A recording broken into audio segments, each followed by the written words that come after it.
Hello, loyal viewers. It's Drake once more with Crime Story Diaries. Youth often brings breakthroughs, explorations, affection, triumphs, and failures. Yet not for all. For some teenagers, this period brings out humanity's most frightening facets, sometimes causing crimes that shock with cruelty and callousness. Today we delve into a horrifying tale.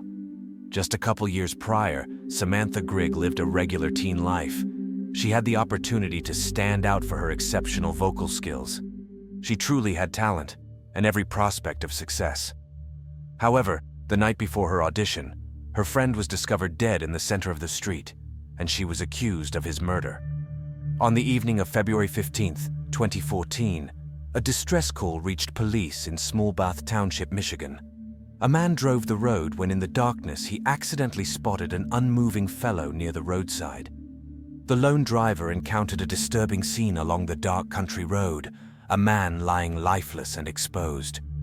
Approaching with caution, it was clear the poor soul displayed no signs of life. Wasting no time, emergency services were alerted of the grim discovery. The dispatcher calmly guided the Good Samaritan to check for vitals and make the wounded man comfortable till medical help arrived. Blue lights flashed in the distance as first responders raced to save whom they could. Arriving with haste, they detected a faint flutter beneath the still chest. All efforts were made to resuscitate the fallen figure, performing chest compressions and breathing life back into the vacant lungs. Rushed to the hospital under lights and sirens, the fight continued for dominance over death. Though the team battled with fervor, their skills could not win out over the Reaper's scythe. With the dawn came the sad news. The Jane Doe had been declared dead despite round-the-clock care. Doctors were left puzzled by the absence of clear injuries explaining the demise. Only through scrutiny of clues on and in the body would knowledge be gained of how tragedy had struck. The autopsy shed light on the ordeal endured. Abrasions upon abrasion covered the corpse from head to toe. Broken fingers revealed a struggle, hints his end was likely violent. In the end, it was twin fractures of the skull that stole away the breath, leaving more questions than answers. Soon, they had gradually uncovered clues leading to identification of the unfortunate crime victim. Among his possessions were papers revealing this young person to be Dustin Frolka, a mere teenager of 19 years from the adjacent community of Owasso, Michigan. Born in June of 1994 to common folk, Dustin came from modest roots. The sympathetic family left bereaved by this tragedy consisted of caring mother Sherry Frolka and father Louis Hinkey, who doubtless would never have anticipated such a grim outcome for their boy. While their relationship had ended years prior, Dustin still enjoyed spending time with his father and stepmother. Having graduated high school, he began his sophomore year studying business management at Eastern Michigan University. However, his promising future was tragically cut short. Around the time of his college start, Dustin discovered he had an infant daughter from a past relationship. Though unmarried, he doted on his child from afar. Determined to provide stability, he dedicated spare moments to furthering his education and career in music.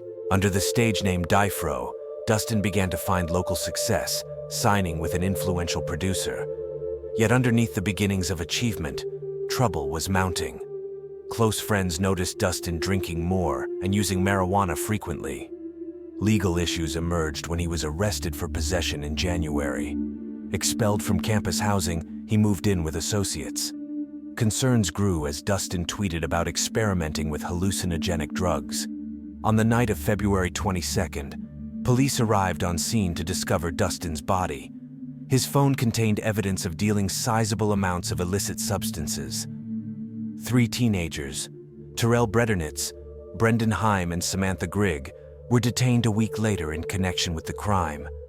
Blood was found in Samantha's impounded vehicle, linking her to the events leading to Dustin's untimely demise. An investigation into Dustin's final days left more questions than answers about what caused his once promising path to suddenly spiral out of control. The talented young woman, Samantha Grigg, was a rising music star on the verge of success.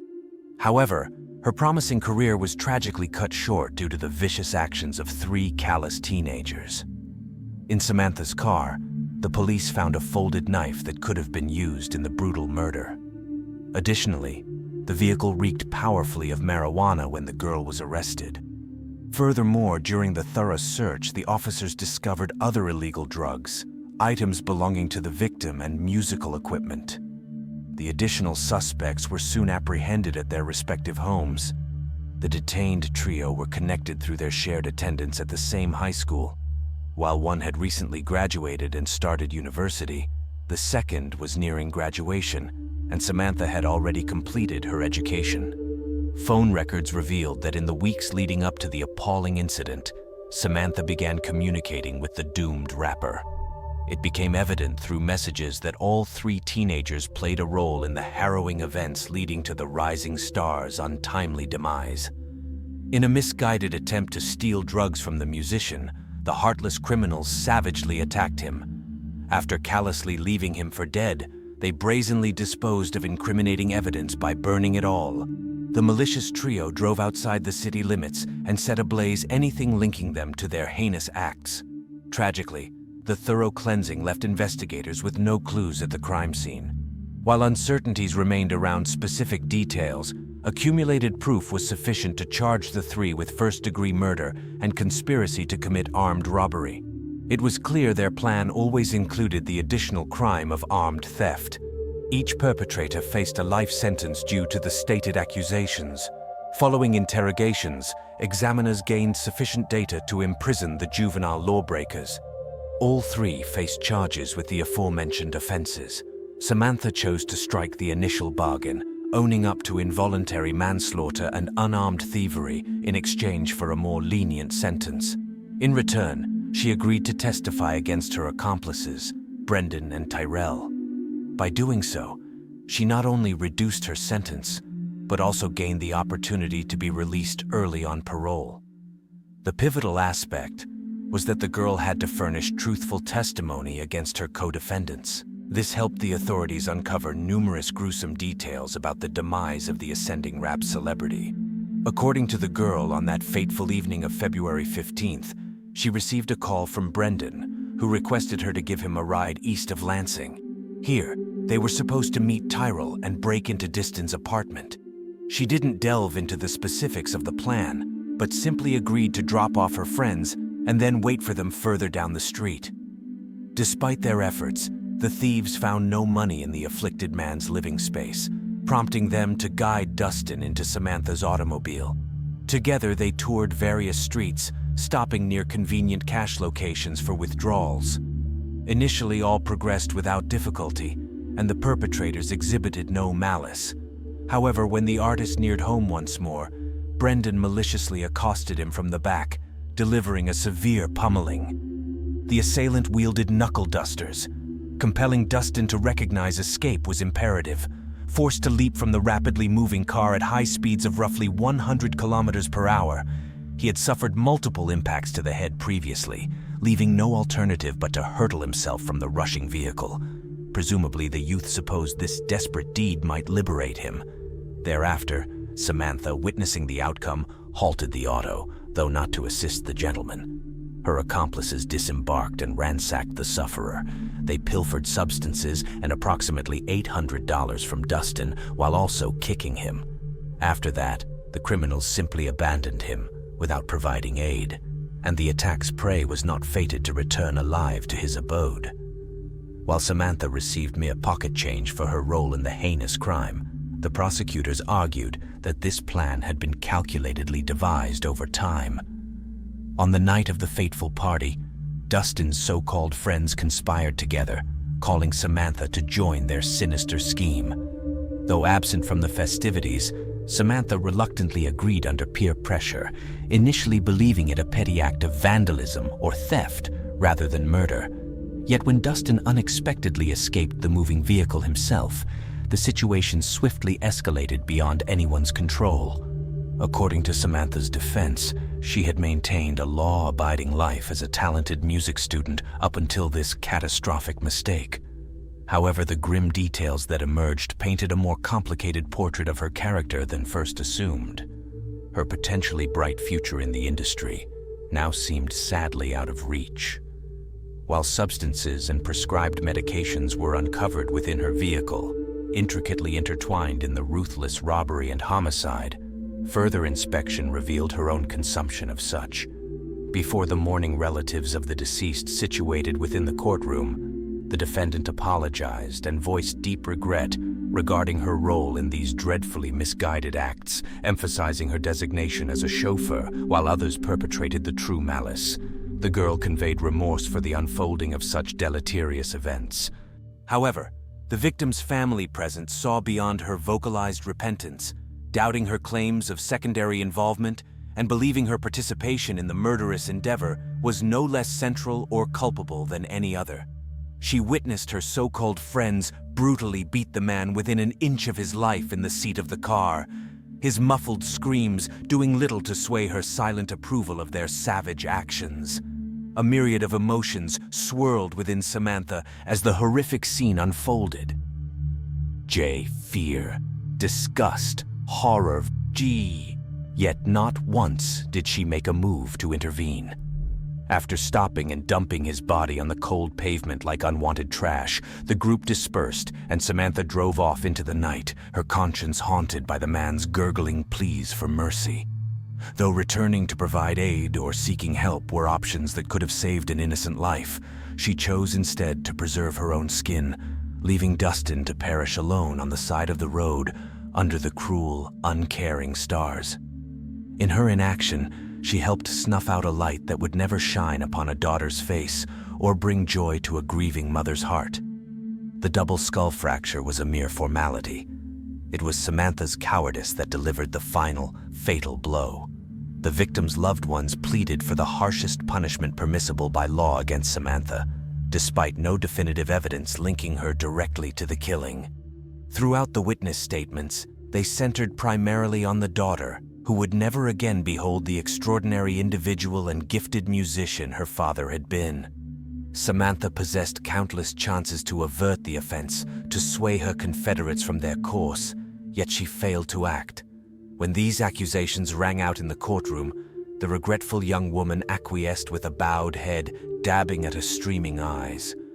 Regardless, the departed's comrades believed the girl did not truly atone for her role in the reprehensible acts that stole away her father forever. The youthful performer expounded upon her designs following serving her phrase. She means to attend college and carry on examining music. Additionally, she hopes to advertise her efforts and assist adolescent individuals' progress in the musical path. However, this severely wounded the victim's lineage even more, as they harshly accused Samantha of depriving Dustin of the opportunity to accomplish all that he aspired to achieve. Before the verdict was conveyed, the adjudicator perused several letters from sympathetic people. Some believed in demonstrating compassion to Samantha Grigg, while others hoped she would spend the rest of her life in jail. One of the enthusiasts of the deceased rap artist wished for Samantha to burn in heck. As a result, the vibrant lead vocalist of the nearby rock band was sentenced to 15 years in prison. Dustin's family agreed with this punishment. However, they noted that they had hoped for a more severe response to the criminal act. Nevertheless, they deemed the sentences for all the individuals involved in the crime to be equitable. After the crime, the young girl struggled with how to express herself on social media. Relatives of the victim felt her posts showed a lack of remorse and that she was merely feigning regret in court in hopes of a lighter sentence. In one post, Samantha shared her excitement about a new tattoo symbolizing that cash rules everything around me. Just prior to her legal troubles, the talented musician had been scheduled for an important audition with a reputable music label.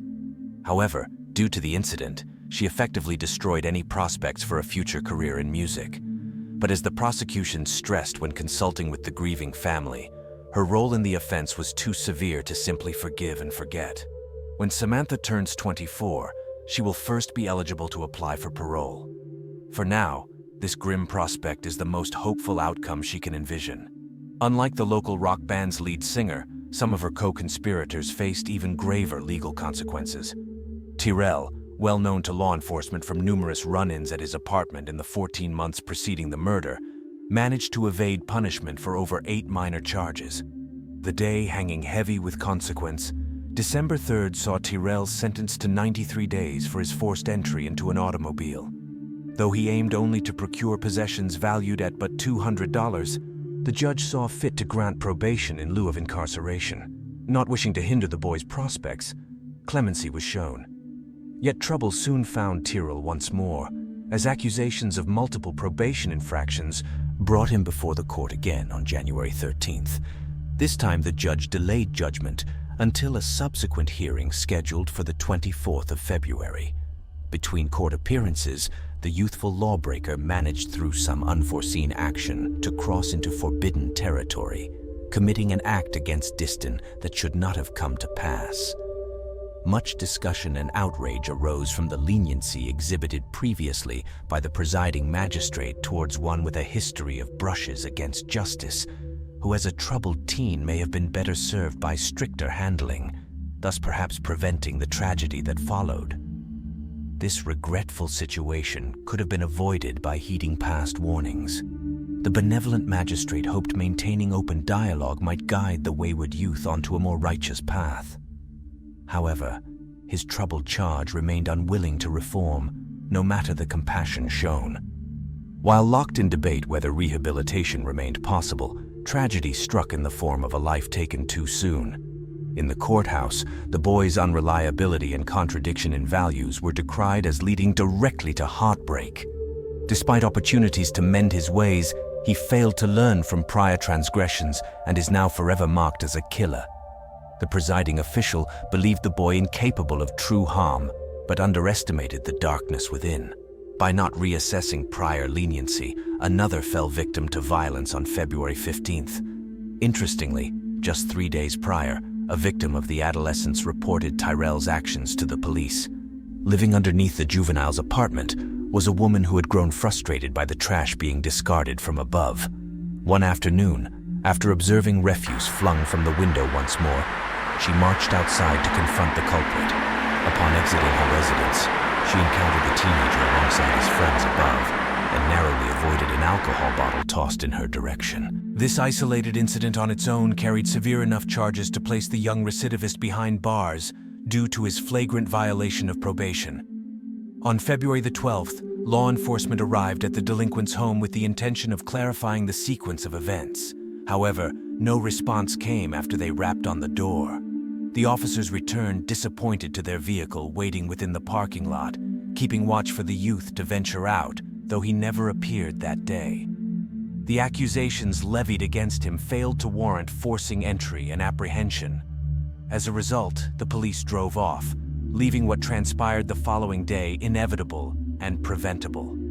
The next time the police came to question the juvenile delinquent was after Diston's brutal murder. At first, Tyrell denied any involvement, but later changed his story and cooperated fully with prosecutors in exchange for a reduced sentence. As stipulated in the plea agreement, he admitted guilt to second-degree murder and vowed to provide damning testimony against his accomplices in court.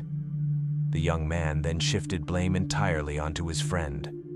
He recounted how Brendan had been the one to hatch the plan to rob and violently assault Diston from the very beginning.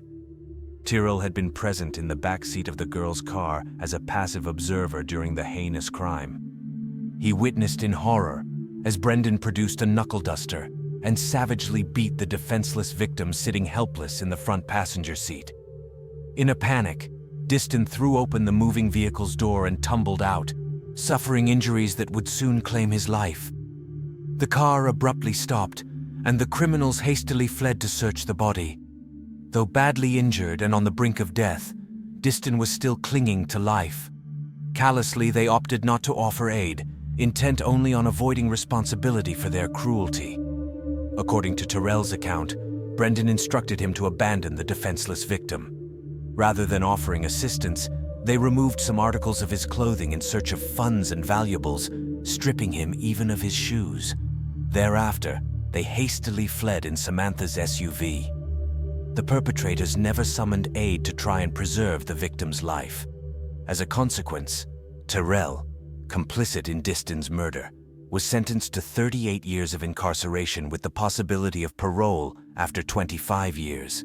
He can first apply for release when he reaches 43 years of age. The 16-year-old adolescent Brendan also negotiated with the prosecution, admitting guilt to first-degree homicide.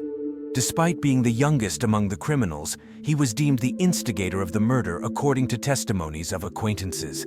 Brendan claimed that on February 14th, he and 2 others at his home planned this villainy in advance.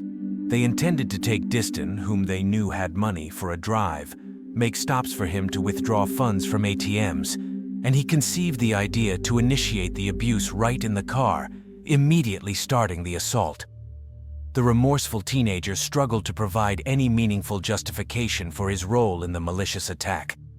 During their investigation, it was discovered that Brendan's guardians had planned to seek psychiatric evaluation due to his unpredictable behavior. They noticed their child was acting unusually and wanted to ensure all was well, but sadly arrived at this resolution too late. The 16-year-old Brendan received the harshest penalty, sentenced to 60 years imprisonment with a possibility of parole after serving 32 years. The youngest participant in the brutal act was transported directly to prison upon reaching the age of majority.